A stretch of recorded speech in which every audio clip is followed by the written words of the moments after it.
സസ്യങ്ങൾ സൂര്യപ്രകാശവും വെള്ളവും ഉപയോഗിച്ചാണ് ആഹാരം ഉണ്ടാക്കുന്നത് എന്നാണ് നമ്മൾ പഠിച്ചിട്ടുള്ളത്. എന്നാൽ പ്രാണികളെയും എലികളെയും വരെ വേട്ടയാടി പിടിച്ചു തിന്നുന്ന ചില സസ്യങ്ങളുണ്ട്. ഒരു മിന്നൽ വേഗത്തിൽ ഇരയെ പൂട്ടുന്ന വീനസ് ഫ്ലൈട്രാപ്പിനെ കുറിച്ചറിയാം. നച്ചർ സിഗാർട്ടിലേക്കിലേക്ക് സ്വാഗതം. മിന്നൽ വേഗത. വീനസ് ഫ്ലൈട്രാപ്പിന്റെ ഇലകളിൽ ഇര വന്നിരുന്നാൽ വെറും സെക്കൻഡിന്റെ 100-1 സമയം കൊണ്ട് അത് കൂട്ടിയടയും. ഒരുതരം സെൻസർ സംവിധാനമാണ് ഇതിന് പിന്നിൽ. എന്തിന് തിന്നുന്നു?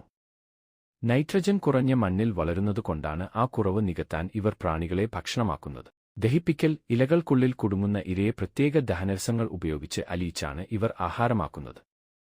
10 ദിവസത്തോളം എടുത്താണ് ഒരു ഇരയെ പൂർണ്ണമായും ദഹിപ്പിക്കുന്നത്. ബുദ്ധിശാലി. വെറുതെ വായു വീഴുമ്പോഴോ മഴത്തുള്ളി വീഴുമ്പോഴോ ഇവ കൂട്ടി അടയില്ല. ഇരയാണെന്ന് ഉറപ്പുവരുത്താൻ ഇലയ്ക്കുള്ളിലെ രോമങ്ങളിൽ തുടർച്ചയായി 2 തവണ സ്പർശിക്കണം. വീനസ് ഫ്ലൈട്രാപ്പ് നൽകുന്ന സന്ദേശം അതിജീവനത്തിനായുള്ള മാറ്റമെന്നതാണ്. സാഹചര്യങ്ങൾ അനുകൂലമല്ലെങ്കിലും തോറ്റുകൊടുക്കാതെ നിലനിൽപ്പിനായി പുതിയ വഴികൾ കണ്ടെത്താൻ ഈ സസ്യങ്ങൾ നമ്മെ പഠിപ്പിക്കുന്നു. പ്രതിസന്ധികളെ അവസരങ്ങളാക്കി മാറ്റുന്നവരാണ് ജീവിതത്തിൽ വിജയിക്കുന്നത്. ഈ ചെടിയെക്കുറിച്ച് നിങ്ങൾ മുമ്പ് കേട്ടിട്ടുണ്ടോ? കമന്റ് ചെയ്യൂ. ഇതുപോലെയുള്ള പ്രകൃതിയിലെ വിചിത്രമായ അറിവുകൾക്കായി വീഡിയോ ലൈക്ക് ചെയ്യുക. നമ്മുടെ ചാനൽ ഇപ്പോൾ തന്നെ സബ്സ്ക്രൈബ് ചെയ്യുക. നിങ്ങളുടെ ഓരോ സപ്പോർട്ടും ഞങ്ങൾക്ക് വലിയ കരുത്താണ്.